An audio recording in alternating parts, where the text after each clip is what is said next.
be a f***its uncle. Private Sullivan! Fallout shelter now! It's even worse than I'd anticipated, Private. The feminism virus has plagued half the globe. Sir, yes, sir. Thank goodness. I believe we can write it out. It was 30-day food supply from preparewithcrowder.com, sir. You talking about that incredibly affordable 30-day emergency food supply kit from preparewithcrowder.com, $99 shipped free? That's the one, sir! Good. I believe we can ride this out. The key to defeating the feminism virus is to let their blood sugar drop to 0. At that point, they'll be too frail to fight and too emotional to think logically. Then we strike. Sir, yes, sir. It's incredibly sexist, sir. What the hell did you just say to me, Private? Great idea, sir. You haven't been, watching any Young Turks lately, have you, Sullivan? Sir, no, sir. Attending any women's marches? Sir, no, sir. Private Sullivan, what's the average horsepower on a 1969 Shelby GT? 355, sir, approximately. Who's your favorite hockey player, Private Sullivan? Crowder all time. All time, you ungrateful son of a bitch! Gordie Howe, sir! Private, what's the capital of Vermont? Montpelier! And what's the average female salary in comparison to a male's? Meryl Streep says it's 77 cents on the dollar, sir. I knew it, you infected son of a bitch! Oh,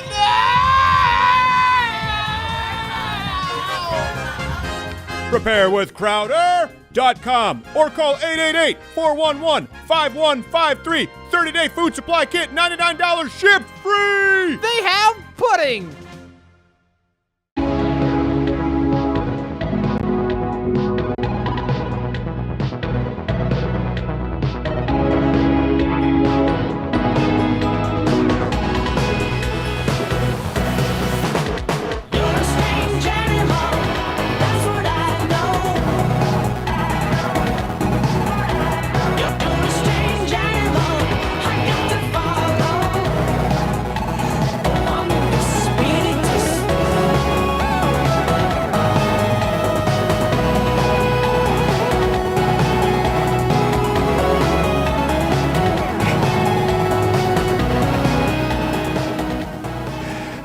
That, of course, is the ancient art of kata. We've been multicultural. We've been learning about kata. I find it centering. I find it grounding here at Louder with Crowder. Wonderful Thursday show, free show for those on YouTube.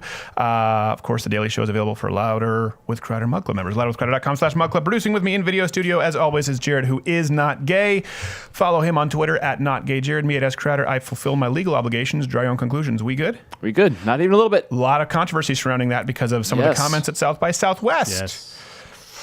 I didn't even introduce him yet, and he's already talking. At G. Morgan Jr., thank you for being with us, sir. Absolutely. Good day? Good day? Good day. Good day for everyone involved. Going to be a great show. We have Sheriff Clarke. Sheriff Clarke. We do. We have Sheriff Clarke. Sheriff David Clarke. That's Clarke with an E. Hey, as a man with more melanin in his skin. And we have Nick DiPaolo, funny comedian. I believe one of the funniest men walking the face of the earth. So big show today. Nice. And we'll be getting to Donald Trump's budget, obviously. The proposed budget, that's the big story of the day. But a couple of other stories to get to first. A big one, we did the review. Well, fresh off the heels of yesterday, we watched the Amy Schumer special so that no one else would have to. And that was pretty popular. We might as well have been Nostradamus. We said, how long do you think until Amy Schumer blames right-wing, alt-right trolls for the low rating? And that happened today. Yeah. Something else that happened today, though, she's been accused, and not for the first time, of stealing material. Ooh. I think there's a video, right, from this guy on YouTube who did a comparison with some of her bits in the new special and Dave Attell. You ever black out when you're drinking, or as I call it, time travel? Yeah. Has anyone ever blacked out and been awake when they've come out of it? Thank you. Thank you, sister. It's kind of cool because you're a time traveler. You're just like back in your body, like. Okay, so there are a few more. You can go watch that on YouTube. She's been accused for stealing jokes from Patrice O'Neill to Mark Maron, John Mulaney. Now, here's the deal. You know it's bad when BuzzFeed's on your case. I don't know. That's an example. I don't know that she's been stealing material as much as people want to say she's been stealing material. Some comedians like to stake out topics. For example, I had a bit about night lights and about monsters in my closet. And then I had a comedian one time come up, her name was Heidi in Montreal, say, you know what, don't do that bit because I have a bit about monsters under my bed. And she told me I couldn't do my bit about monsters in the closet that night. It was zero similarity. My bit was actually, even back then as an 18-year-old, comparing them to Islamic terrorists. And hers was about her, I don't know, depression or something. I'm such a conflicted comedian, that kind of thing.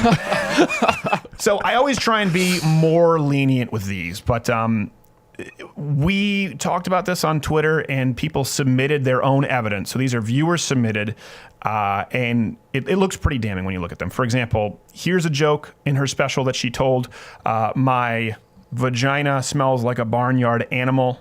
You saw that joke made the rounds. It was in her teaser. It was submitted by a user. This joke was actually originally found in this Schenectady truck stop restroom. Ooh. So, yeah, that one at first glance but it could be a coincidence. You never know. There are other jokes from Amy Schumer that people have been alleging were stolen. This one you see right here was pretty popular from there, where she said, "You kind of minority report your own." I don't like using the P word. I don't feel super comfortable and talk like when calling a guy you're a pussy. That's fine. But when a woman like actually referring to it, it's weird. Like, it just makes me. You kind of minority report your pussy is what she wrote in her special, but with some digging, thank you to Sven who wrote this. It was actually originally found this Serbian prostitute Yulia's call card. Ooh. You brought that one in a little That's a early, long Jared. phone number. That's a really long phone number. Long That's phone what number. I noticed. They have long phone numbers in Serbia because most of them do not have phones. Yes, takes a while. So you have to dial the numbers so it can go further. You have to give it more juice with the numbers. This is my theory. And then finally, this joke, we have the clip because this was available publicly. This joke that she made is in question. I came out of a blackout, and there was a stranger going down on me. Now that joke turns out was actually originally written by the man she accused of raping her. Ooh. Oh, gosh. So there's that. Not so much of a joke so much as let's bring it back to the fact that joke is literally from the same woman who talks about being raped and non-consensual sex and believes that drunken sex can be rape along with Lena Dunham and their besties. She's joking about rape is the genre of joke.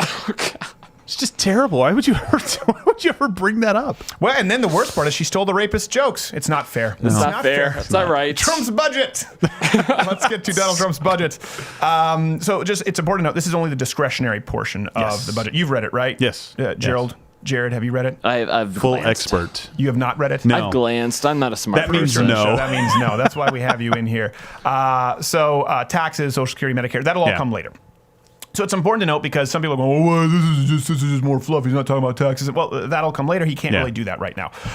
This was his statement on the budget. So let's start with him and then kind of unpack this, to use Dave Rubin's term. He said, we are going to do more with less, make the government lead and accountable to the people. It's time to prioritize the security and well-being of Americans and to ask the rest of the world to step up and pay its fair share. I like that. No problems there. Sounds reasonable, yes. So looking at the budget here, what you really need to know, some slight boosts for defense and, of course, for border enforcement. Do we have that? Can we bring that up there? Boosts for defense and border enforcement, which is no surprise to anyone, I don't think. And then some pretty serious cuts to government agencies like the Department of Labor, Agriculture, EPA, Foreign Aid, PBS I'm happy about. But one that surprised me, federal support to Amtrak. Amtrak? Apparently, the federal government is paying for Amtrak along with rotaries. We're just to fund Joe Biden's personal choice of transportation. Joe Biden Express. God. Yeah, let's fund trains of the future. let's fund the mode of transportation whose slogan is "At least we're not Greyhound." Exactly. Sure, it smells like piss and mothballs, but at least you still have your wallet. It is really Amtrak. I used to do that ride terrible. from Montreal to New York City. From Montreal to New York City, if you drive it, I want to say it's 7-8 hours. Amtrak, 13. Well, I didn't know they updated their slogan to "We didn't crash this time." Yeah, exactly. Amtrak, give us another chance. Here's the thing. It's one of those things. I look at it and I go, you know what? This is where Donald Trump's actions are better than his words. Slight increases in legitimate roles of government, military, that's why people voted him in, immigration, and then cutting superfluous expenses. I think, as much as I started on PBS with Arthur, I don't think that we should be paying for Buster's Adventures at 9 a.m. to babysit your kids. Is it me? I'm pretty happy about this. It's just you. No, I think you're absolutely right. Absolutely right. We don't need it. But he also increased the VA a little bit, right? Which is great. And I love the EPA cut, 31%. Yeah. That's huge. And he just said, I love they're it. not going to be muddying any more rivers, the EPA. Bastards. And also foreign aid. Close to my heart. So Sorry. here's the thing. That's a good point they bring up the VA, because people try and say, oh, he's cutting foreign aid. He's a heartless bastard. He's actually increasing funding to the VA. Yeah. The thing that Democrats always claim they want to do. And never actually do. And he's doing it here. He's not just playing political football with the veterans. He does seem to want to help. Again, that falls under the legitimate purview of government. I know we'll get some people going, so you're okay with socialized medicine when it's for veterans? No. We're okay with it because they are going out to war to protect this country, which is a legitimate function of government. Yep. Therefore, it's our role as society to protect our warriors. It's not the same as the college student couch surfing. Yes. Legitimate purview of government. Huh. What an If only there were a document that thought. outlined what that was. Some piece of paper with writing Is somewhere. it possible? Yeah. And we've gotten so far off the beam now where, again, if people just say, someone on Twitter said, if you believe that free healthcare, free college, and a living wage is insane, you're the crazy one. I'm sitting there like, You're the radical. you're the But those are stupid things. They're just things that you want. You're not entitled to those things for free. We were talking about this yesterday. Where the guy was saying, iPhone hasn't been a luxury item in 10 years. You're welcome. Yeah. That's because of free enterprise. Exactly. It's made it less expensive. If jet skis come in a Cracker Jack box in 30 years because we're all overrun living in Kevin Costner's water world, you can't just say a jet ski's not a luxury item. It's a fundamental human right.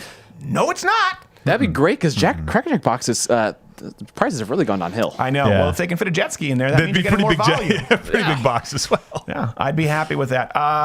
Okay, so you can tweet me at @SCrowder, tweet at NotKJared. Right now, this is going to go back and forth. People are calling this dead on arrival. I also think there's an art of negotiation here. This is his first shot over the bow. But here's the thing. I would take this as is. I would take the cutting of PBS. I don't know why that's controversial. I don't understand why cutting PBS and funding to Amtrak is controversial. No. It doesn't. I don't get it. Yeah, Elmo needs a home. He'll still have a home. There's rich people that watch it. Yeah, the rich people watch it. If you look at the stats. People on Sesame Street. Sesame Street has been Sesame Street's been gentrified as shit. That's true. Yeah, it's terrible. Just pull the numbers on it, though. They're going to say, the poor people won't have anything to watch. It's true. Bull. No one can afford an apartment on Sesame Street except for Oscar because it's rent controlled. Poor people will have something to watch. You just got done telling me they don't have TV and iPhones anyways. Exactly. Snuffleupagus has to sell his ass for crack. So, Hawaiian judge temporarily suspended Donald Trump's travel ban here. This is another case of activist judges. By the way, this is important to know. It's not all of Hawaii. Kind of like to the rest of the world, we're not all what you see in the entertainment industry. We don't want to judge all of Hawaii because of one judge. Yeah. This is one activist judge. And Trump described it as overreach. He talked about it. He even, what do you think? Not K. Jared. Not K. Jared. Gerald, you talk about this a lot. You're a constitutionalist. Yes. What do you think? Because this is kind of, where maybe some libertarians are split. You have an executive order from Donald Trump. Yeah. And then you have an activist judge. I maintain that an executive order on immigration, that's actually something that a president is allowed to do. Yeah, exactly. That's within his purview. I think the problem that I have with it is twofold. One, it's frickin' Hawaii.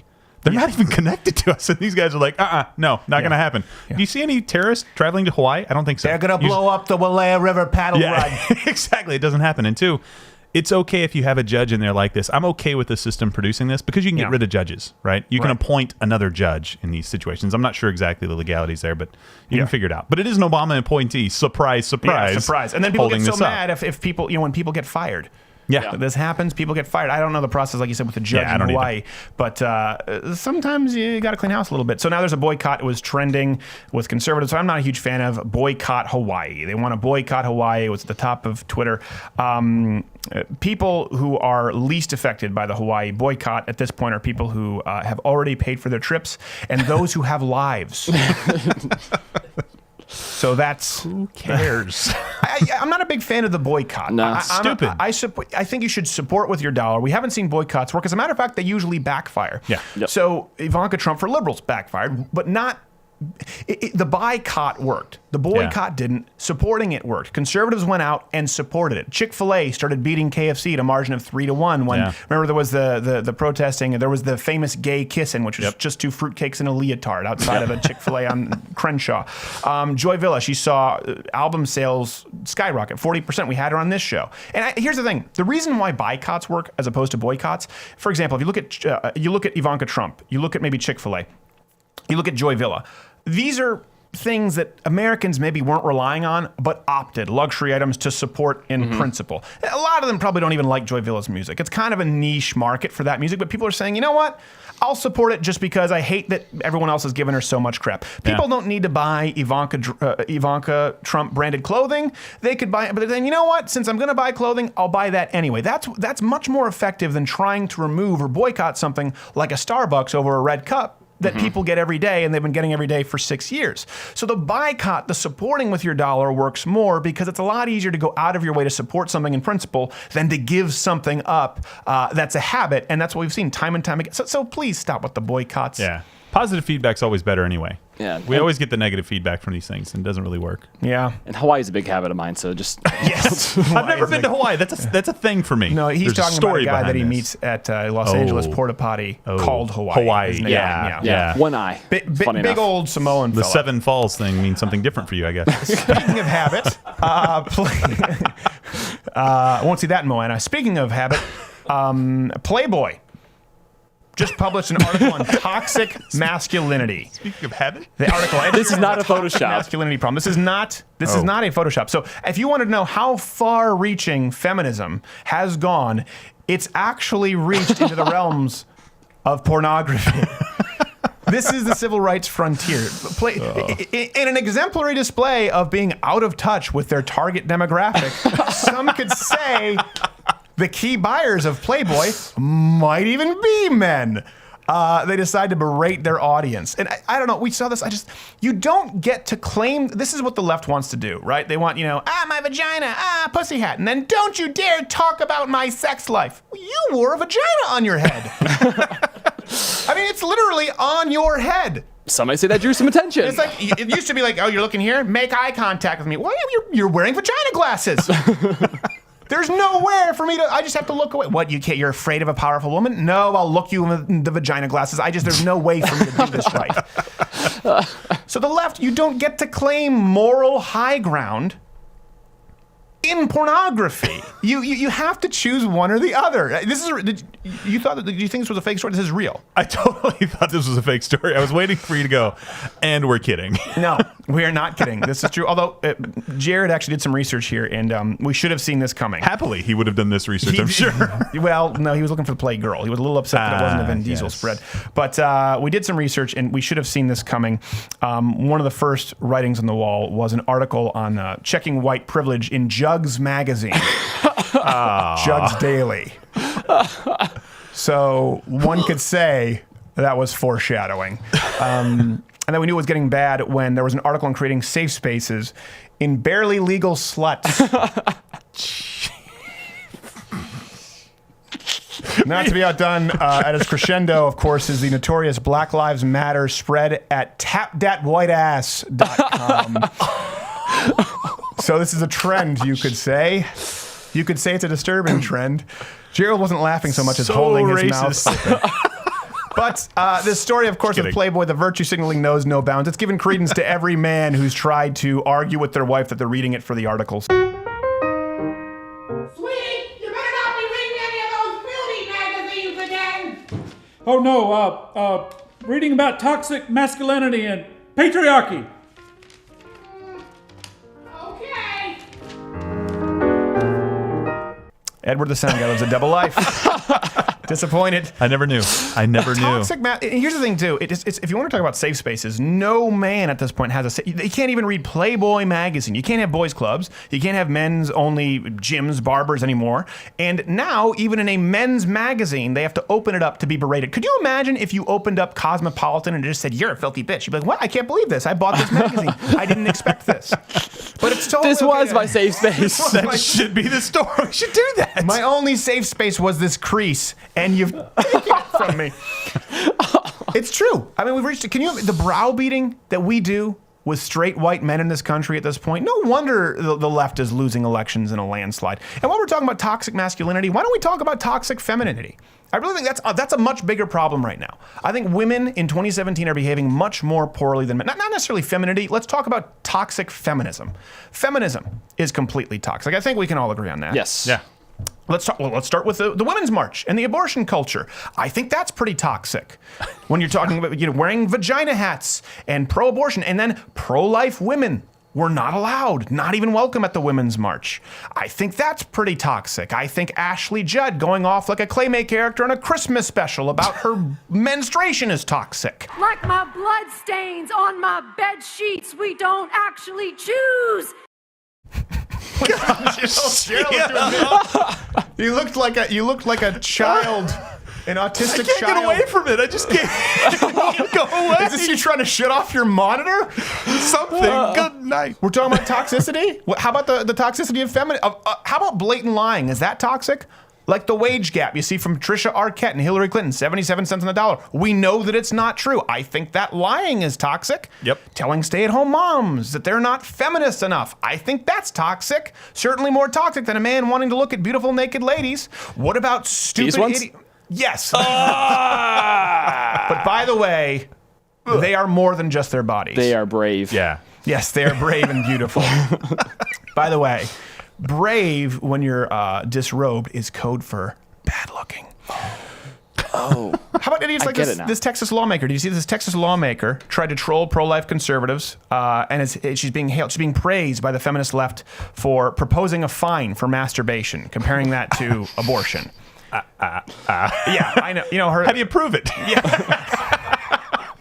Is this a self-reporting thing? That's like a disappearing fingerprint. It's the next CDC survey. It's activated by perspiration. Yeah. She thought she was making a brilliant point, and feminists think it's a brilliant point. Well, if you want to outlaw abortion, how about you outlaw masturbation? And this is the brilliant science we've come to expect from the left, right? It's the same as killing babies. Oh, yeah, of course. And we're the ones who are anti-science, because comparing the ending of a life of a fetus, by the way, at 22 weeks, which is what leftists are fighting for, at a 22-week-old baby, ending that life is the same as a guy reading the Playboy article about toxic masculinity and servicing himself. Clearly. You think guys are jerks right now? Just implement that law. Yes. They will be, the day of rage will not be reserved for Antifa anymore. In related news to this, actually, as soon as she proposed this legislation, most affected by it was the local Texas Allen High School football team, who immediately declared bankruptcy. A little bit of masturbatory humor. Before we go into a great guest, after this break, we are going to have Sheriff David Clarke. That's Clarke with an E. Stay tuned. All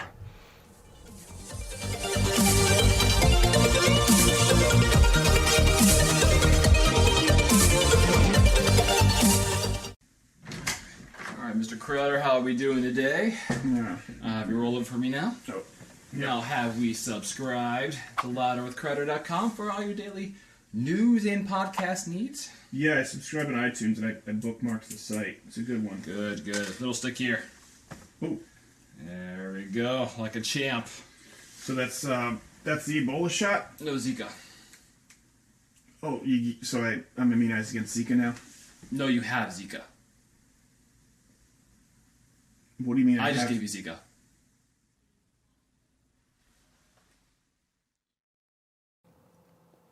Look what I got. See what I got? I see that. Look at what Nike Jared's got. This is... See, there's nothing in there. Nothing up my sleeve. Actually, I love this firearm. It's a Walther PPS M2. Very nice. Walther, ever you're looking for concealed carry, we are doing a big show April 8th. You ask about live events in Fort Worth, the United States Concealed Carry Association at the Fort Worth. Is it the Fort Worth Convention Center? I believe so. Fort Worth Convention Center. Sounds right. I think like 10,000 people. Going to be me, Not Gay Jared, Iraq veteran, Cole Linoir, Tim Kennedy, a full night, a gala of awards for basically the Second Amendment, top firearm of the year, firearm manufacturer of the year. Going to be lots of videos, sketches, stand-up comedians, surprise guests. Think of like the Oscars only without a bunch of pretentious douchebags awarding themselves for something they didn't do. This is an actual independent organization awarding firearm companies for all the great that they do. There's also kiosks going on there for a few days, but April 8th, that's the night of the gala, the award ceremony. Not Gay Jared and I will be hosting it. Lots of cool firearms, lots of fun stuff. So April 8th, go to 2AAwards.com. That's 2AAwards.com. And we'll actually be doing some stuff there at the booth. Yes, we will. At the booth, kissing booth. For Not Gay Jared. Exclusive to men. 2AAwards.com. We didn't talk about this. We'll get yourself a gun. We'll get yourself a gun. An ode to the homemaker. Though ladies' work is often thought to be less meaningful, less fulfilling, and less productive than that of her hard-working male counterpart, the weaker sex earns her keep to the daily task of food preparation. Ensuring your hubby's fully satisfied is a daunting task. But how does she do it? What's her secret to ensuring 100% satisfaction morning, noon, and night? The ladderwithcrowder.com/mug club. The little lady's favorite helper for only $99 annually. $69 for students and veterans. The Mug Club is clinically proven to enhance the aroma and flavor of all beverages and soups by 64%. No more fat lips for you. You too can enjoy these clinically proven results, as well as daily programming at louderwithcrowder.com/mug club. No more fat lips.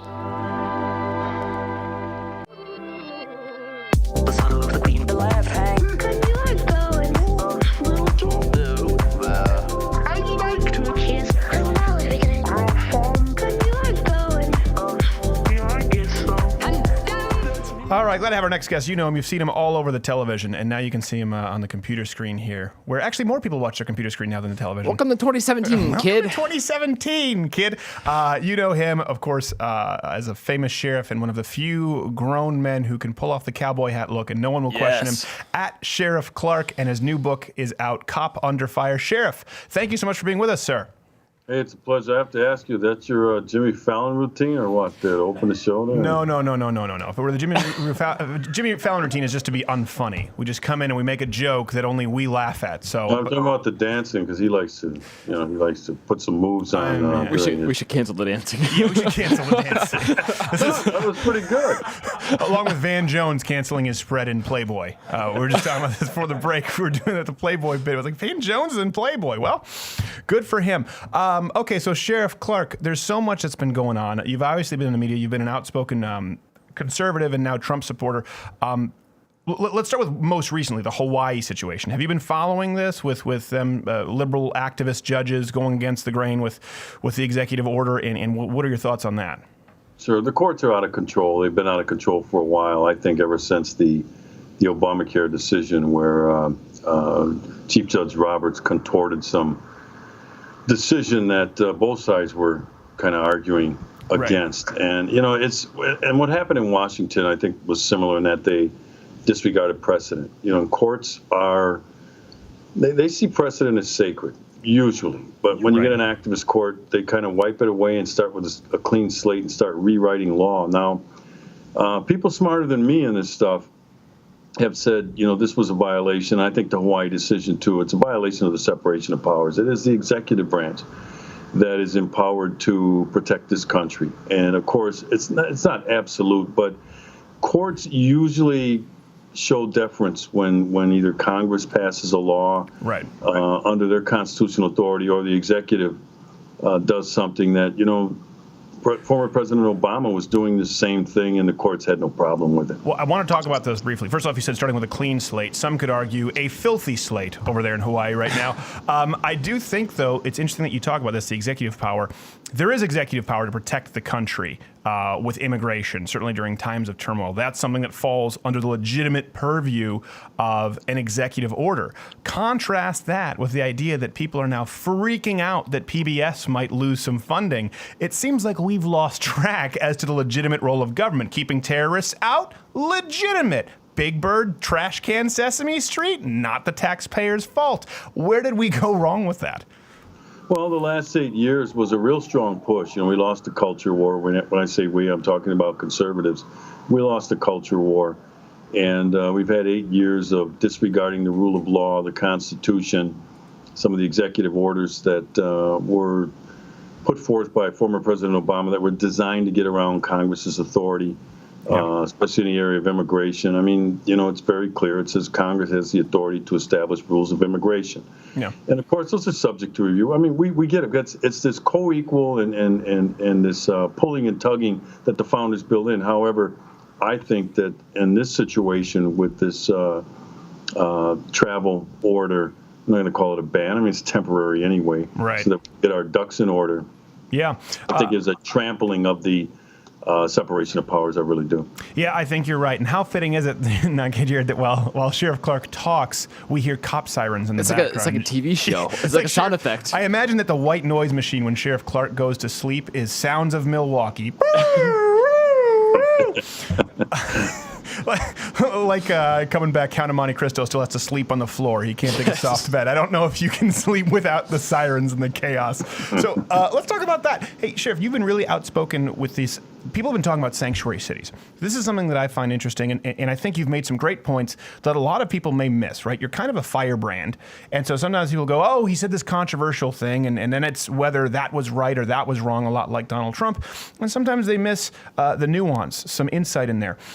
Leftists like to fancy themselves as the compassionate wing of the political spectrum today, right? And so this is this whole sort of the guise under which sanctuary cities are something they protect. But you've talked about how that affects the citizens of the city, not just the illegal immigrants, but including the law-abiding people who've maybe been undocumented in immigrating here.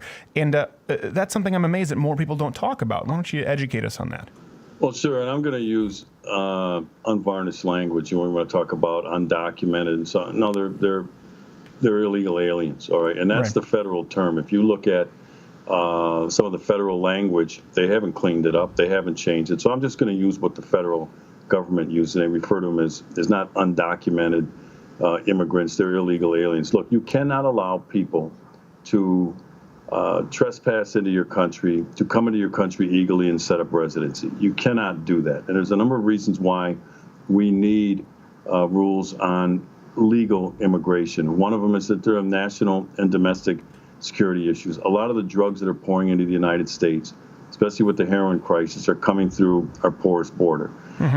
Another reason is to prevent the spread of infectious diseases. Right now, I hear there's a yellow fever epidemic that has sprung up somewhere in Latin America. And so you want to be able to protect your borders so that stuff doesn't come into the country. I don't even know what yellow fever is, to be honest. I always thought it was a punchline. Sounds like something particular to San Francisco. Because we took care of it. But the third reason is, and there's nothing wrong with this, but this is what gets the lefties undies in a bundle, if you will. You want to control the amount of refugees or even immigrants coming into the country because it's a strain on your limited resources. So you can't have this open borders and these large numbers of people coming in that are going to put a strain on things like schools, for instance, and other public services. That's why you want to control it. Right. So, President Trump is not against immigration. We're talking about legal immigration. If you notice the left, whenever they talk about this, they never use the word illegal immigration. They just say immigration, because if they use the word illegal, they know that the majority of people in the United States, this has been polled, right? They are against illegal immigration. They believe in securing the border, and so their narrative falls apart. Yeah. Well, what I'm talking about as the sheriff is even more specific than that. It is criminal illegal aliens that are a scourge on our communities and our cities. The Kate Steinle one is probably the signature case. The woman in San Francisco was killed by a guy who had been deported 5 times. What does that tell you? It tells you our border is porous. So the first thing that I believe, and it's just my suggestion, I'm not the President of the United States, I don't tell him what to do, but the first thing that I believe that he should try to do, and this is what it appears to me he is doing, seal the border, because you can deport all the people you want. They're turning around, many of them are coming right back over. So if you don't seal the border first, all the deportations aren't going to matter. Right. But when you talk about criminals, the criminal illegal aliens, we have some severe cases that have happened here in Milwaukee County. First of all, let's take a look at some of the data, because the other side presents no research, no measurables and no data when it comes. Well, they do present when they deport you sandwiches. So I'm wondering if that's a problem, if people are actually being deported just for the free sandwich so they can walk back in. This is just my suggestion in the political realm, but I'll let you continue with your other data. I do think it's a note of concern. It's a fair point.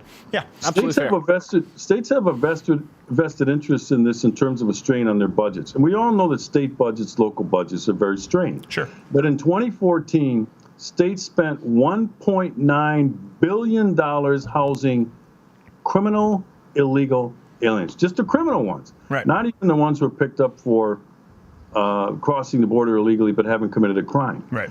So, although that technically is a crime, so I understand what you're saying. But already. The first time it's a civil, but if you deport and come back, then it becomes a crime.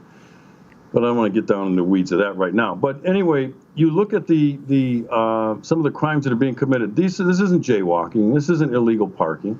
These are some serious crimes. We're talking about rape. We're talking about domestic violence. We're talking about child sexual assault. We're talking about robberies. Right. We're talking about large-scale drug dealing. Those are very serious crimes.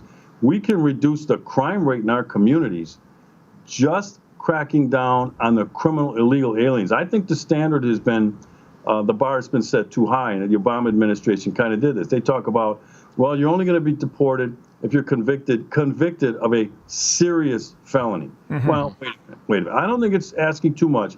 If you're in somebody else's country illegally, to abide by all of our laws, all of them, including driving without a license, driving after revocation, some traffic violation. No, you're in this country illegally. Sure. You should be made to walk the straight and narrow. So, and that's where the president has made it clear he's going to start. He's not doing raids on businesses and neighborhoods and homes. He wants to deport immediately the criminal illegal aliens. And you know what? Most of America agrees with him on that. Most of America agrees, and I would go a step further and deport anyone who cannot parallel park or doesn't use a left lane for passing. So I think he's being very forgiving. Well, I always find it funny He that shouldn't be driving. No, exactly. I always find it funny that they liberals go after, like, well, why are you picking on illegal immigrant criminals? We have our own criminals. It's like, well, because they're not supposed to be here in the first place. Right. They're bonus criminals. Yeah, if you had a child and you're like, hey, this child's supposed to be behaving in my house, they'd be like, oh, that's really bad. Let's fix that. But if you had some neighbor's kid in your house causing a ruckus, you'd be like, hell out of your house. Well, why the hell are you here? Yeah. It doesn't seem like they can relate to that on a basic level with Americans. And I do agree with you. The terms matter. You know, when I say, well, illegal immigrants they say, well, people aren't illegal. I say, well, what, you prefer the term criminal at this point? No term. Undocumented, the words matter. One story recently to sort of to undergird that point, I went to the DMV to get a new license. And they said, well, we need your social security card, or we need some form of social security ID that verifies your social security. So like you said, they haven't updated the term illegal alien, kind of like the NAACP, right? They haven't updated their term in a while. We just sort of look over it. And I say, okay, well, here are 2 tax documents with my social security number. In the DMV, they say, no, that says tax recipient number. I said, but this is your document. These are the tax returns you gave me back. It's clear. I can't do anything about it. And they wouldn't give me a license until I went back, found my social security card and birth certificate. And I said, what? But by the way, why does this matter? I don't even need this shit to vote. So like I'm going through all this to begin with. Americans are frustrated, and I think the elites on the coast are so out of touch with this. It's not even a conservative issue. Everyone I talk with says, well yeah, this is clearly common sense. It's a national security and domestic security issue as well, as I indicated. And you have some states like California that are really flaunting the law, and they're allowing illegal aliens to get driver's license. I'll tell you why that's a slippery slope. Because you're allowing them to set up residency, and that's just the first step. Then they'll push to get them voting rights, so on and so forth, saying, well, they've established residency, they're living here, they have a driver's license. You just can't allow people to come How do they get a driver's license? Set up residency. Well, they go in and they just fill out a form and ask for one. Yeah, but California doesn't know who they're giving these licenses, so they don't care. But for me, they sent me away when I had like 3 pieces of identification. So, maybe it's state to state. Standards higher for citizens. For the left, they think the standard should be higher for citizens than for illegal aliens. Well, but here's another issue. The federal government cannot make the states enforce immigration laws. No one's talking about that. But there's a cost, and they can withhold federal funding. Up to 20%. The Supreme Court has ruled on this already, and they said up to 20%. I don't know how they came with that number, doesn't matter. Of federal funding they can withhold for not doing this, engaging in this assistance, if you will. And I've been doing it since I've been the sheriff. We were involved in secure communities under George W. Bush. Obama came in, and he got rid of that, and he got rid of the 287G program. But I was still allowing ICE officials to come into my jail every day and look at the booking information. That's all I was doing. Right. Giving them access. It was ICE officials that said, hey, these 3 guys here, these 4 guys here, whatever, we want to take a further look at them. If they're released on their charges or bail, let us know. We'll put a detainer. If they put that detainer, which is a lawful document to hold a person, I would hold them until ICE got through with their investigation, and I got eviscerated by the pro-illegal immigration people locally for that as well. Right. Well, now that we have a new president who's going to live up to this oath of carrying out the laws and executing the laws and following the Constitution, all of a sudden the left's running around like their hair is on fire. Yeah. Just because previous presidents did not follow the law does not mean that President Trump has to do the same thing. And that's why it's a shock. It's, oh, you mean he's actually going to do what the law says? Yes, he is. And I've made it clear. I've signed up, by the way. I signed my letter of intent to the acting director of ICE last week to participate in the 287G program, which would, after a certain amount of training, and there's some other steps that ICE will take, it will deputize my deputies that are trained to do so. Right.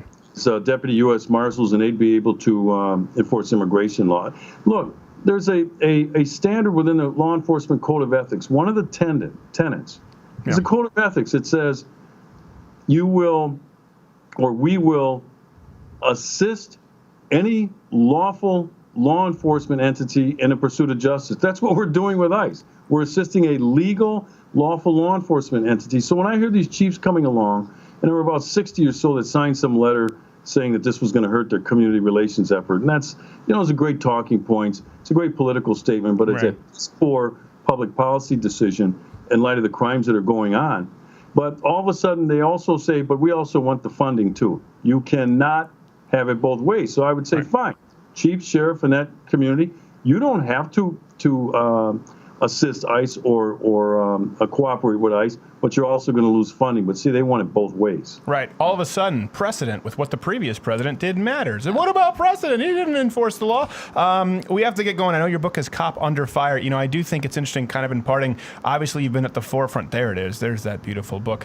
At the forefront, talking about Black Lives Matter, and you took a lot of heat for that, for sort of paving the way, speaking out against it. It is amazing that the left today, they've chosen to side with third wave feminists. They've chosen to side with Islamic unvetted immigrants. They've chosen to side with Black Lives Matter. They've chosen to side with undocumented immigrants, illegal aliens. And at a certain point, I think we're seeing they've chosen to line up against the rest of the United States of America. And people like you are a big part of that reckoning. And we're glad to see you coming over that hill. Well, thanks. I talk about it in the book. Look, Black Lives Matter is a hate group, all right, straight up. Yeah. It's a political construct. I said that in December of 2014.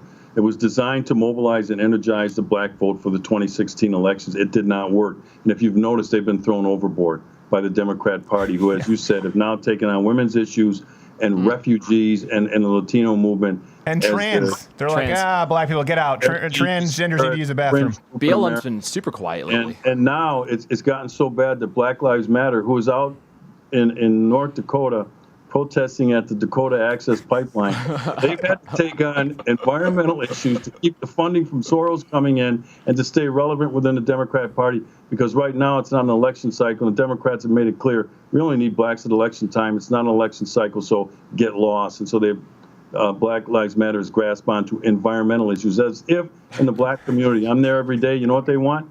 They want better schools for their kids. They want meaningful work. They want safer neighborhoods. Yeah. I'm telling you right now, black people do not care about statehood for Palestine. That's another Black Lives Matter has taken up. And more money for, green issues. When you're in the hood, all right, the ghetto, those things are furthest from your mind. You're thinking about what's right in front of you. That's why I said, these people don't. Black Lives Matter does not care about black life. No, I must have missed that House of Pain episode where they were sitting there going, we want to support Native American burial rights from energy companies. Like, that's not exactly. They're a joke now. They really. It is. Well, thank you so much, Sheriff Clarke. We have to have you back anytime you want. His book, Cop Under Fire. You can follow him on Twitter at Sheriff Clarke. That's Clarke with an E at the end of it. Sheriff, thank you so much, sir. We appreciate it, and we'll have you back soon. My pleasure. Be well. Thank you. And we'll be back after this with Nick DiPaolo. That'll be good.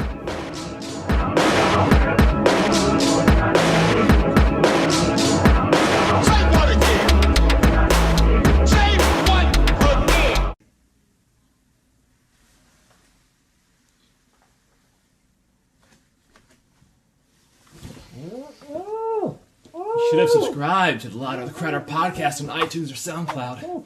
It's free and good ticket with you on the go. Don't let this be you.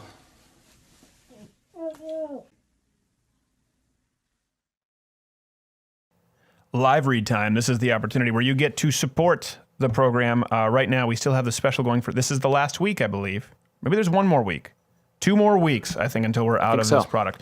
Preparewithcrowder.com, $99, 30-day emergency food supply kit, shipped free. I'm not a prepper, but again, you don't have to be. We had the Montreal ice storm for, I think, 9 days. No power, no water, no food. The grocery stores were picked bare. I've known plenty of people who've been in Los Angeles earthquakes.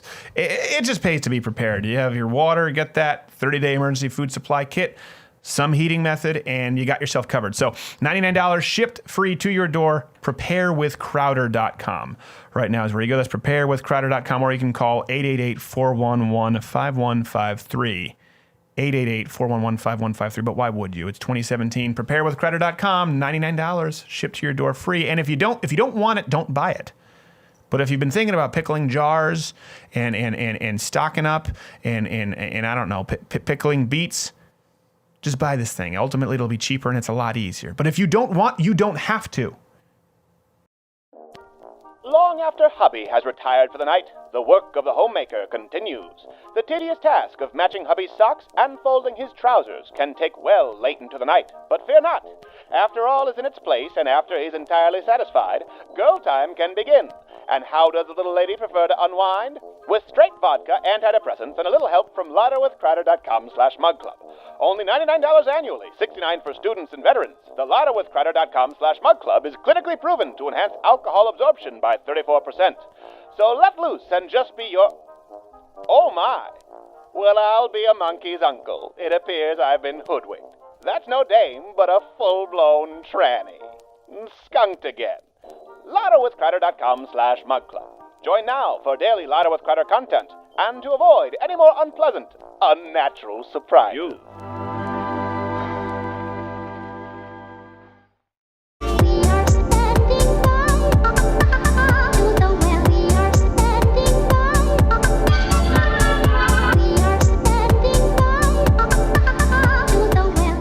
This is not kata, but we were talking about this, the wax on, wax off. I've been watching Karate Kid lately. Also good to know. Learning the ancient art of kata. I've been teaching it. I find it very grounding, very centering. As well as our next guest, he's one of the funniest men walking the planet. I've always talked about this. Talked about it on Joe Rogan's podcast. You can subscribe to his podcast at connectpal.com/Nick, or his new comedy special, his 1 hour special, Inflammatory. It's up on CISO now. Nick DiPaolo, thank you for being with us, sir. Stephen, thank you. The studio looks great. What are you doing? Yeah, you got the Z-Brick guy in there and the... Yeah. Oh, I was expecting an insult to come with that usually. No, I mean that sincerely. It looks like you put $40-50 into it. Yeah, there we go. Thank you very much. That's what we did. As I sit in my basement with my green walls. Is that your basement? You have a lot of light in your basement. This is my office. Well, not basement. It's, it's the lowest floor of my house. But yes, it's your office, or as comedians call it, the place they do drugs. Generally speaking. Exactly, the DiPaolo Tower. Yes, the DiPaolo Tower. So listen, it's been a long time since we've had you on the program. Yes. Last time you were high on Percocet. You had just had a hernia operation. You're feeling better, I take it? I was till I started to do a T-Shawn Insanity 30-minute work. I think I tore some stitches. You got to stay focused. You got to stay within yourself. I love how they do those commercials. They did those infomercials for years before he came out as gay. And I was like, are we going to address this? That's what I'm saying. I said that in my act. I go, first of all, I'm making fun of this. I'm making fun of a gay guy. I can't even keep up on him. He's got the lung capacity of a blue whale. And he's got 18 girls in their early 20s with negative body fat behind him in panties. Who am I to make fun of him? This is where I am. What's your name again? This is where I am. I have to do the modified version of the exercise. You know, the heavy set girl in the front that does the modified version? Yeah. Everybody else is doing burpee push-ups. Yeah. Me and her are doing this. I think this is what the Navy SEALs do to get in shape. If you can't do the pull-ups, just do the dead hang. It works. It works. It's the same part of your lats. If you want to meet a confused Cub Scout, you got to have abs. You know what I'm saying? What's funny about the Shaun T thing is he's in decent shape, but he's not like cover model shape. He's kind of smooth. Yeah, that's how I know it, but it's the real deal. I mean, all those other, those guys are juicing. I love these. Yeah. You see these machines, Yeah. You stand on them. It's like a Frisbee. You do this for 10 minutes. Yeah. All of a sudden, the guy's got a 66-inch chest. Yeah. The guy's been juicing since he was 11. He's got no kidneys. Yes. Right after the commercial's over, they hook him back up to dialysis. He's peeing blood. And, Yes. Those are the ones I order, the machines. Well, it's a real problem, actually, on Instagram. As someone who's trained my whole life, and I know you did college athletics, it's pretty easy to spot someone who does those kinds of things. And they'll be on Instagram. They'll be juiced to the gills, like literally veins through their lower abs. Yes. And they'll be selling, I just did it with this protein. And they're selling it, and kids are buying it up. And that really, if you juice, just be honest about it. That's all I care about. Don't lie to kids. That's why I did oats. I don't like the kids. Lie to them all you want. Little snowflakes. If I had my way, all the millennials would be juicing to be, my kidneys. Yes. But P90X is what, P90X is what I jumped on that because those infomercials, 15 years ago, I'm like, those guys are in legitimate shape, but they're not juicing, Yeah, I'm pretty sure Tony Horton's under some kind of hormone replacement therapy. Well, now he is. Yeah, he's in his late 70s and he still has negative body fat. Yeah, I know. He's in his late 70s and he has veins at the top of his wrists. You're like, how does that happen? It looks like the cable that Dennis Nedry used to hook up his Jeep in Jurassic Park. There you go. Well, good. You look well. You look rested. Last time you looked high. There's a lot we can talk about the Donald Trump thing. You're a comedian. I don't want to put you in the spot because comedians they roll in the same circles all over the news. Amy Schumer's thing now, her special, was not super well received, and now it's been blamed on alt-right Redditors. Have you been following this? Is it just possible that maybe some people don't like certain kinds of comedy? Yeah, it's simple as that. I don't understand reviews and Yelp. I don't care if you're reviewing a bathroom at the Red Roof Inn. Why would you listen to anybody's opinion? I never understood that. People who have never told a joke on stage or movie critics. Right. I don't understand how that became a profession in the first place. Right. See what I'm saying? It is. It's weird that you brought up the bathroom at the Red Roof Inn because my brother literally has a Yelp profile entirely devoted to public toilets. That's all he does. You're kidding me. I swear. Now, is he gay? No, it's hysterical. Okay. He writes very lengthy, serious reviews. Takes a lot of time out of his day. Yeah, but so did George Michael. Yes, exactly. He used to always review the tile on the floor that they found him on. Yes. No, but with Amy, yeah, I heard that. But I mean, especially with comedy, everybody's got a different opinion. Well, everybody's got a different opinion. For example, some people, when you do this show, it's overwhelmingly positive, and some people are like, I hate Nick. I don't like him. I don't have that Yankee back on. The difference. Did you have to use me as an example? Thank you, I Steve. did have. Look, you're right here in front of me. The thing with Amy Schumer now is the response. And Sarah Silverman and a lot of these comedians, what's his name? Ramsey, the guy on Silicon Valley, or the one guy who punched the pro-Trump taxi driver, Seth Rogen. The difference seems to be the response, where a lot of comedians now get upset and blame certain voters or blame a movement and then just being like, you don't like my comedy? Who cares? The response is what makes it a story. Well, yeah, everything is so polarized. And, I find it hard to believe people who vote like you and I do ordered her special in the first place or whatever. So, yeah. I don't know who's saying, but especially with comedy, when you do, you stand up. When you kill in a room, like I always do, it's a joke, folks. No, I got to honestly, I got to imagine. I can't picture you bombing. I honestly can't picture you If I bombing. bomb, it's usually because I, dropped the C word on somebody 3 minutes into the act, or make fun of a cancer patient up front, stuff like that. Sounds like a normal show opener for us. I pull my own ripcord. Right.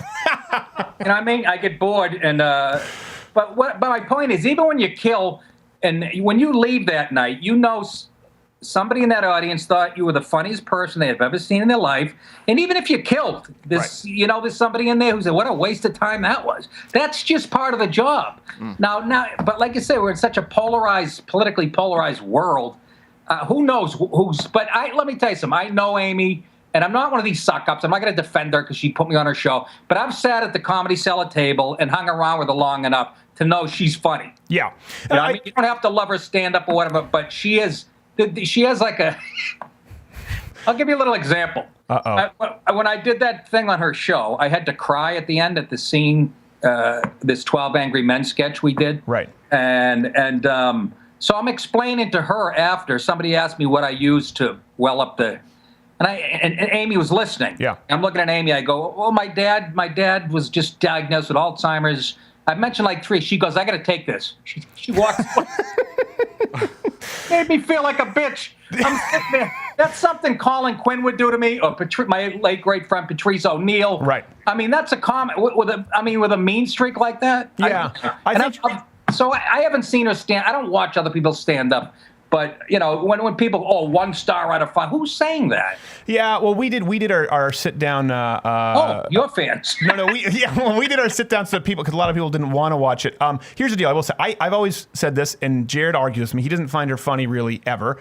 I think she's funny, but the difference between, I will say, I didn't like her latest special at all. I didn't find it funny at all. This is entirely opinionative. It is so one note. Everyone who we had watched it, it's like, it didn't take more than 1 minute and 40 seconds to get beyond a vagina joke, or I had so much sex joke. And listen, I get it. You're an R-rated comic. You be at the Nasty Show at the Just for Laughs. Don't you love they give it that title? It's the Nasty Show. Don't let the adults... I hosted that for 3 years. I know. It's a funny show. I just was like, why do you market it? Just say, just like it's a show. It's comedy. Right. People know. That's right. It's nasty. Oh, it's a marketing angle. You know exactly what I'm talking about. But this thing, it's just, so you're an R-rated comic, for lack of a better word, but you'll talk about politics, you'll talk about your wife, you'll talk about family. This thing could only be attractive, really, or relatable to college bar sluts. And I think that people have just, no one wants to see a close to 40-year-old person talk about their widespread vagina or heavy flow. That's my interpretation. I could listen to that all day. That's because you're sick and twisted. I try to get my sisters chatting at Easter dinner. I don't care what they talk about. I like to hear a good, dirty vagina joke.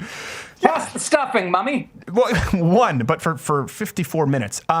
It's just the current state of comedy. Regardless of that, it just seems like people just can't just say, all right, you don't like my comedy, or all right, you don't like this opinion, and move on.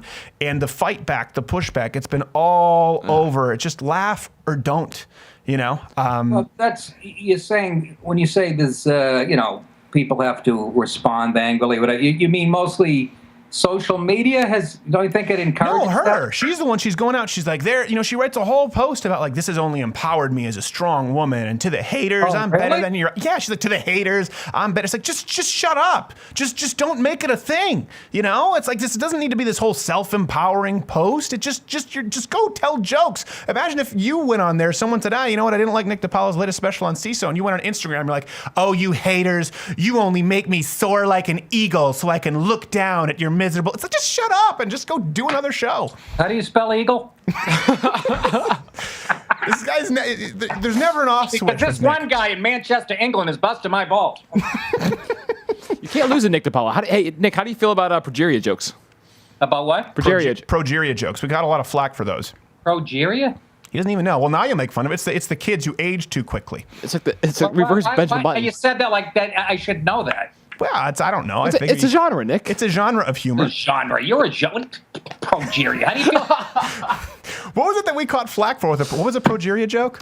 Oh, that's right. It was the Samantha Bee got so much crap because she said, pointed out Nazi hair at CPAC, and it turns out the kid had cancer. Yeah. And so we said it, and she also falsely accused this young gentleman of being a skinhead. And it was just a picture of a kid with progeria. And people were like, I can't believe that was the lead with the show. So that's why you guys know what progeria. You just happened to do a segment on it 3 minutes ago. We used to do a big. You have progeria, here's Charlie the thing Brown. about progeria kids. There's all kinds of, oil of Olay. My wife had some mud from a Dead Sea last night rubbed on her face. Just like in the bathroom, she's in the tub. I thought, it was another Whitney Houston incident. There you go. Life-threatening illness. Just treat it like refurbishing a catcher's mitt. That's all. A little linseed oil. Maybe some. I can't believe it's not a young kid. Come on, folks. If you don't like that, you're dead inside.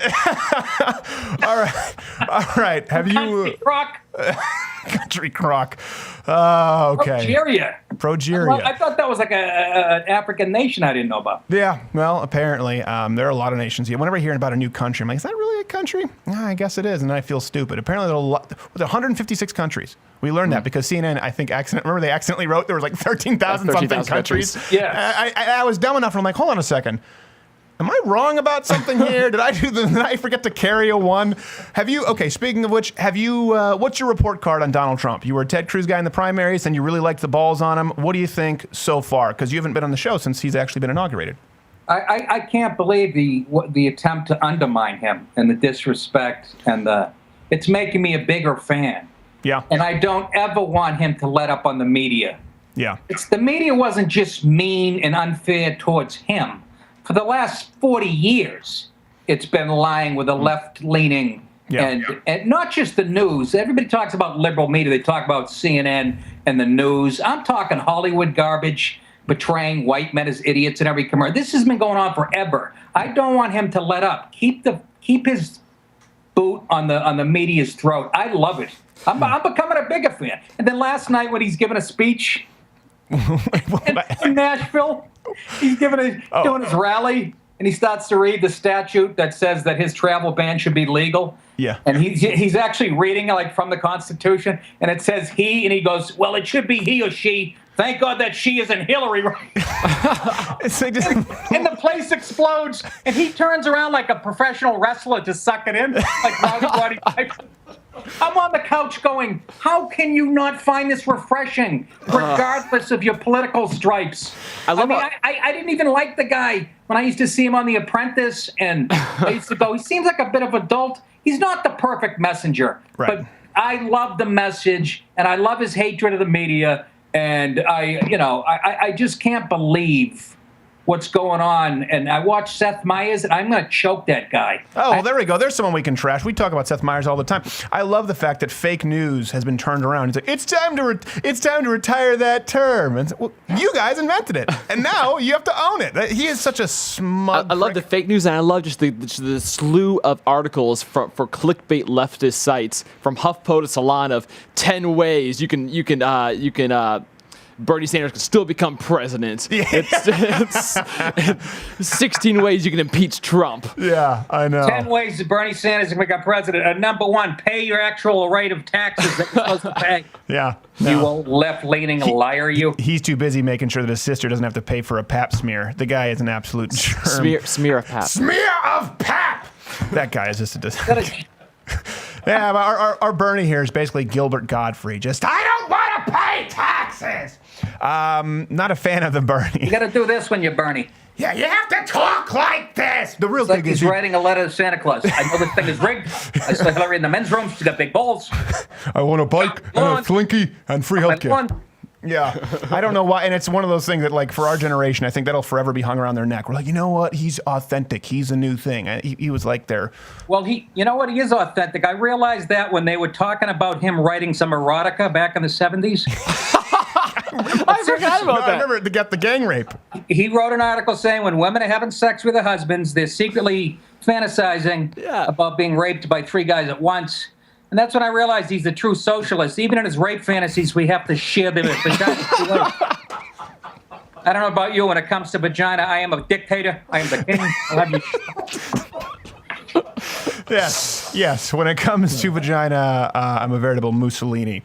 And he couldn't get the black vote. That's why he lost to Hillary. Couldn't get it. There was nothing funnier than when he was just getting shoved off stage by Black Lives Matter. Looked like Suge Knight and just coming up and even though, okay, and he just like let them go. It's like that's the moment you lost the presidency. Could you imagine with a Putin? I told him what he could do. I kept emailing him. Change your first name to Colonel. You'll win.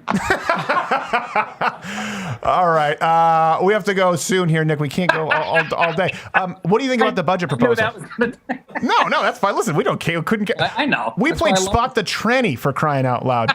That's right. Yeah, and then whenever we have someone on, we had like Ted Cruz on and Gary Sinise, they always inevitably get an email, and someone saying like, "Are you sure you want to do this show?" Here's them saying, and they'll have a highlight reel of our most offensive bits. Oh, you're kidding me! I'm sure the progeria bit will be added on there now. It's just sort of an addendum, and like that's what I love about Ted Cruz and these guys. They don't care. They're like, whatever. So they're offensive, but they're pretty reasonable guys. How about that Ted Nugent? Have you had him on?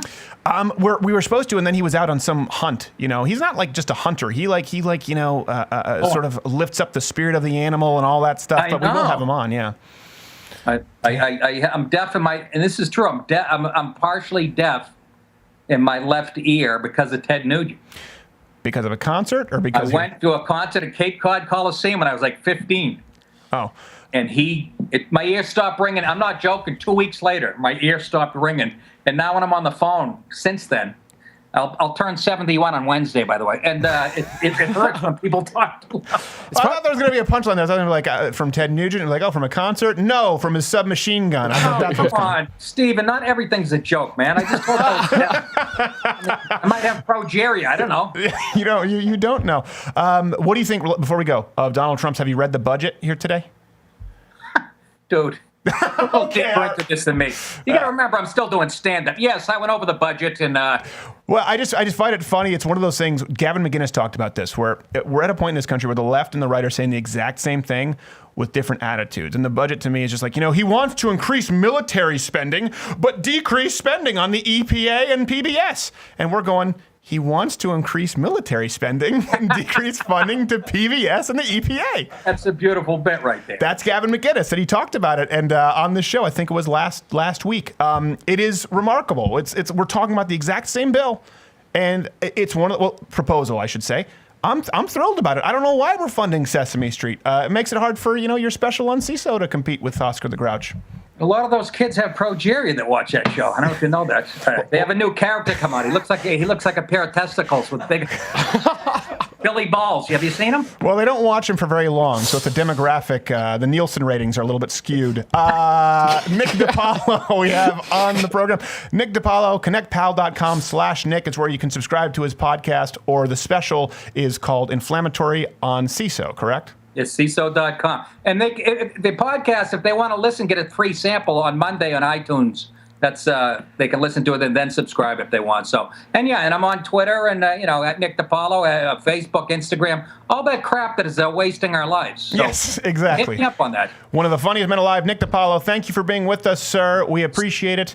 We must go, and then we'll wrap this show up with a nice ribbon. Appreciate it, brother. Wonder. 2 and 2. P-O-G. His virtue.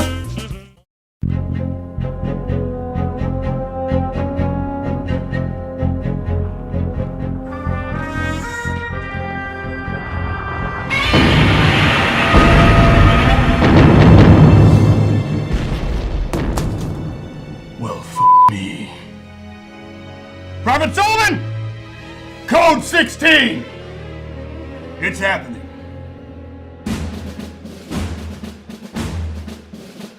It's even worse than I imagined, Private. Sir, yes, sir. The social justice disease has plagued half the globe, and it's become a leviathan greater than we could have ever imagined. Sir, yes, sir. Thank Jesus. We could write it out. There's a 30-day food supply for preparewithcrowder.com. $99. Shipped free, sir. That is true. Thank the Lord above for preparewithcrowder.com. 30 days seems about the right amount of time we need to ride this out. The good thing about the social justice disease, Private, is that it's a very temporary phase. Sir, yes, sir. You, feeling okay, Private? Sir, yes, sir. You sure about that, Sullivan? Sir, yes, sir. Private Tool, did you bring that disgraceful social justice season to my bomb shelter? Sir, no, sir! You haven't been hanging out in any slam poetry nights or single organ coffee shops against my orders, have you? Sir, no, sir! But I'm pretty sure systemic racism is still inherent in the system, sir. And jogging is black!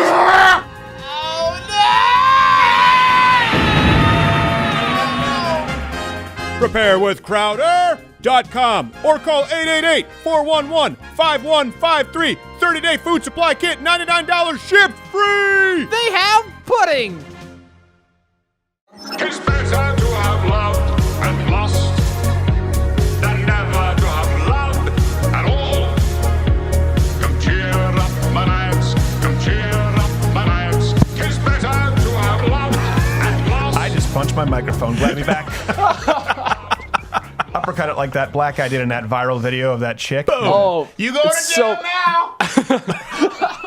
You seen that one? I have not. Oh gosh, it's so brutal. And you know the guy's boxed before because he puts his hips into it. Just like boom, and you're like, oh no, she's hitting him first. Doesn't make it acceptable, but it is so shocking. Oklahoma guy. The running back, right? You talking about that one? No. This is a bus driver No, it's or a bus something. driver. Oh, okay. It's a bus driver. This happens so Effectively, often. I just did that to my microphone. Ugh. This is why I can never run for office. Yep. Because you punched your microphone. Yeah. That's bad. Because of all the jokes that are made today, from progeria to feminism to Jugs Weekly. Oh, yeah, those are career enders, too. Yeah. No, I think those were good. Yeah. It's like, it's one of those that when someone trots them out and goes, when everything is offensive a few years from now and even less is permissible, and people come out and say, did you say X, Y, and Z? I know that when that day comes, I'm going to have to look you in the eye and say, yes. Yes. Yes, I did. That's about it. And speaking of the path that we're on, we were talking earlier, we were talking about feminism and toxic masculinity in the budget. And you were talking about this too with feminism. You know, during the break, you made a good point that it really does. We've talked about this with the idea of rape culture and obfuscating statistics. It does a disservice to actual feminists who are fighting for women to be independent and treated well. Yeah, absolutely. It covers it up. There's real sexism. There's real issues out there that we need to deal with. Yeah. And this just makes it to where I'm like, yeah, whatever. You hate me for everything that I do now because I'm a straight white male. I'm done. I'm out. Well, toxic masculinity can be anything from actual sexual assault to saying, hey, that blouse looks nice, or holding a door open for a woman. Yeah. And the thing is, we don't know, and we don't have a say in it. And that's the real problem. I mean, you see it with let's talk about the budget, and we'll get back to the toxic masculinity. There probably is some common ground that doesn't necessarily need to be this extreme right off the bat with a budget. I bet you Donald Trump could find it. But they've assaulted him intellectually for so long. Everything that conservatives have done has been wrong. The last president increased the debt more than all other presidents before him combined. You can only push so far, so long, that this is people like Donald Trump and us coming back, roaring back a lot harder than we would have if you'd have just let up a little bit. Yeah. It's just like Black Lives Matter is a disservice fighting environmental issues out there in the plains of wherever now. Yeah. It's a disservice to, like you talk with Sheriff Clarke, actual needs of black community. Yeah. But it's all just racism when you just throw it away and don't actually focus on the needs. And it's a disservice. And you can only browbeat people for so long as racist. There are white niggers. I don't know how that got in there. I have no idea how that got in there. We've had that like on every show for a few days. So we're going to be blamed for that quote. Let's put that on the back burner for, say, one episode. Okay. So whether it's Black Lives Matter or the budget, right? Remember, Republicans need to get to the back of the line. I think you might have even said the back of the bus, Barack Obama. Well, when you do that and you insult them, then you get the polarization. And people say, oh, that's how it is. When it's Black Lives Matter and you need to check your privilege, you can only do it for so long. When it's in Playboy magazine, toxic masculinity, when you blame straight white men, namely straight white men, because we're considered to be the majority class, which is so funny. At this point, they are not a majority anywhere. Women make up more of the population than men. And then if you believed Hollywood, which is, I think, 142% of all straight men are actually gay, we're even smaller percentage, if you want to believe their demographics. So this is the issue right now. And the left, you're going to just have to eat a big old pile of feces for a while because you've been pushing so hard, so fast. You've been pushing the biggest deficits ever, the biggest spending ever, the biggest stimulus bills ever, the biggest bailouts ever. And then you've been pushing the biggest idea of racism ever. And then overnight, when you realize you had a female candidate, everyone who was racist all of a sudden became sexist sexist and they need to check their male privilege. We went from white privilege to male privilege, and now you're at cis privilege because trannies need to take a dump in every public bathroom. And if you don't believe it, you're somehow hateful. You can only push this for so long and browbeat someone for so long when they want to open up their men's magazine, FHM or Playboy, and they're blamed for something that they didn't do. This is the reckoning of that, where they close it and say, you know what? Fine. I guess I'm a patriarchist, cis white male scummy bastard, and I'm going to own it. And the pushback is going to be so much worse than it had to be. It's kind of, you've been poking your finger in the chest of a bigger brother. And let's be honest, conservatives, as a general rule, are bigger, larger, more athletic, and the women are better looking. So you've been picking a fight with someone who can kick your ass. It's like when you were goading your brother into a fight, but you kind of wanted to scale back when you were a kid because you were smart enough to realize that if you really insulted him, if you really got personal, he was going to kick your ass even harder. Well, today's regressive left has gotten as personal, as vicious, as vindictive, as violent as possible. And now the pummeling, which would have been maybe a light bruising circa Intro to the Wonder Years, is now going to be tinfoil scraped across your forehead like a fake wrestling fight in the backyard because you've earned this and you continually earn it. It's not that people like us love Donald Trump that much. It's not that we think this budget is perfect. It's not that we think men are perfect. It's that we think you are so horrible and have been so bad for so long that you have a show like this, which would have never existed only 5-6 years ago, where we can have a black sheriff on the show, a sitting senator, Nick DiPaolo, then Gary Sinise, then George St. Pierre, then we can have A-listers and politicians who are willing to come on this show now or any kind of programming like this because you've blamed them for so much crap they didn't do. They're tired of it. The United States is tired of it, and the fake news media wants to fight back. Guess what? You can expect a lot more budget proposals like this. It's dead in arrival. We got another one coming down the pike for you. Guess what? You have another women's march? Okay, we're gonna be dicks. That's what guys are going to do now. Oh, you don't want us to hold the door for you? We're not going to hold the door for you. You don't want us to compliment you on your looks? We're not going to compliment you on your looks. You don't want us to be allowed to have an opinion on your comedy special? We're going to one-star it. Then you're going to complain about it and call us alt-right trolls? They're going to flood your Instagram. These are the consequences of your actions. You cannot vilify an entire nation of people for years and expect it to be consequence-free. And I, for one, am happier than I've been in a long time. So if nothing else, revel in that, enjoy your week, and we will see you next Monday, Mug Club members. Daily Crowder, thank you so much. It only takes